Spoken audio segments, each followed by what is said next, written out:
Sharing editable lists is a feature of Google Maps that Jen and I have been using more and more. You can think of a list as a folder for storing a set of places, and this is one that we shared during our stay in Portugal. So over here I have my phone screen pulled up, and on this side I have the desktop version of the app.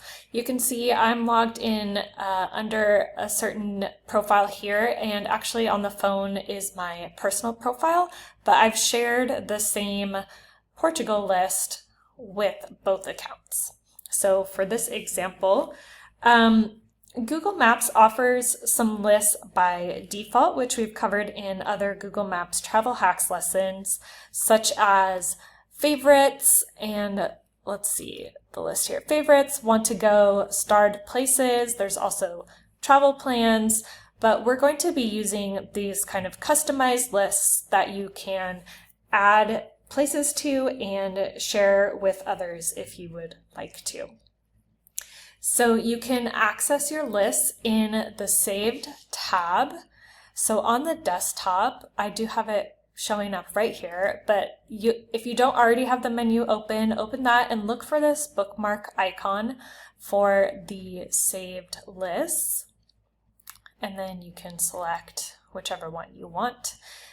On the phone, most likely it's going to be down at the bottom here. So if you have your map up and it's labeled U, but it's the same bookmark icon.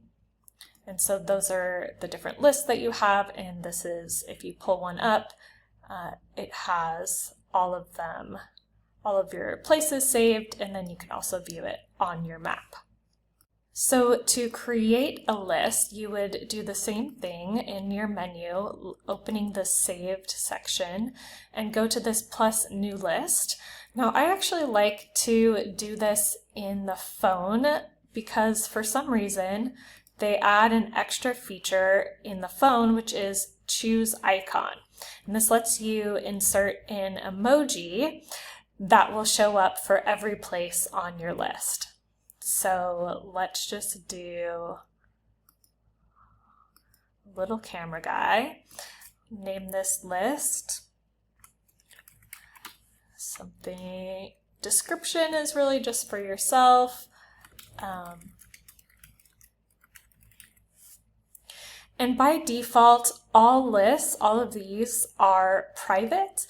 However, in this case, you can choose shared, and that will give you some other options. So when you share the list, you can select letting others also edit. So if you toggle that on, that means when you share it, the person who gets access to the list can also add to it, edit it, that kind of thing. So let's look at what that looks like on the desktop. You can invite to edit. And as you can see here, it's giving us some different options to share from the phone. Here we can copy this link, and whoever we send that link to will have access to the list.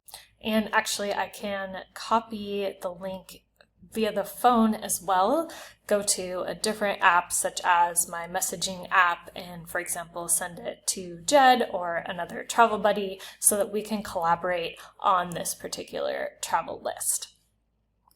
So again, to find that list, it's going to be in this saved bookmark or U section of your app, or on the phone, it's here, and if you click on that, it's going to show you only the places in that list. I don't have any places yet, so let's look at, the one that has 44. You can see only those places in the list, and scroll down to view each one. And in the list, there's also a place to add notes. So here I have just a reminder that that was where we went for our morning jog. You can click the pencil icon to add a note. On desktop, it's a little easier to do, in my opinion. You can add notes typing in any of these places. So if you are sharing this with a travel buddy, you could type in why you want to go to that place. So you'll also see the list as an option when you want to save a new place. So let's just find something totally random.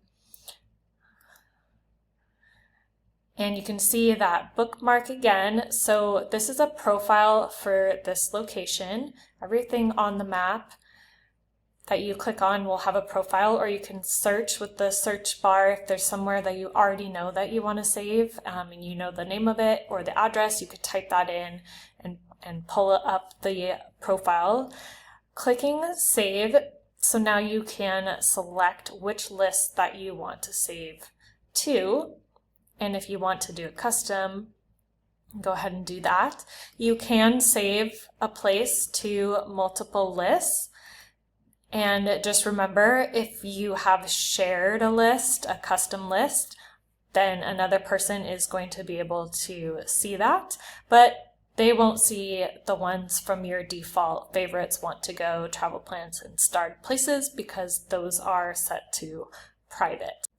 Now, when you do that process on the phone, there's just one more step. So let's find a place to save. Let's say we want to go to Vigo.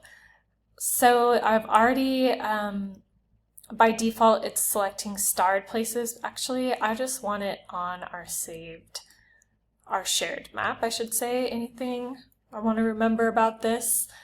So the note could be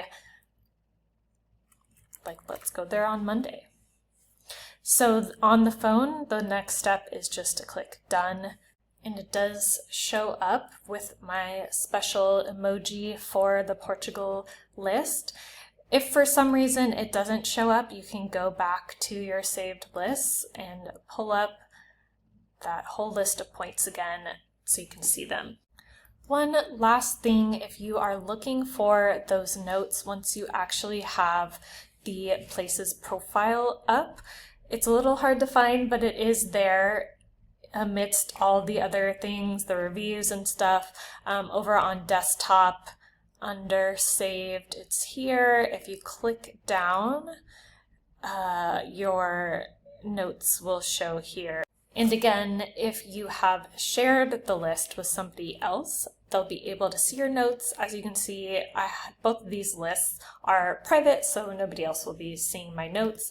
But in the Portugal list, I have shared that with Jed, so he will see the note that I've made for that.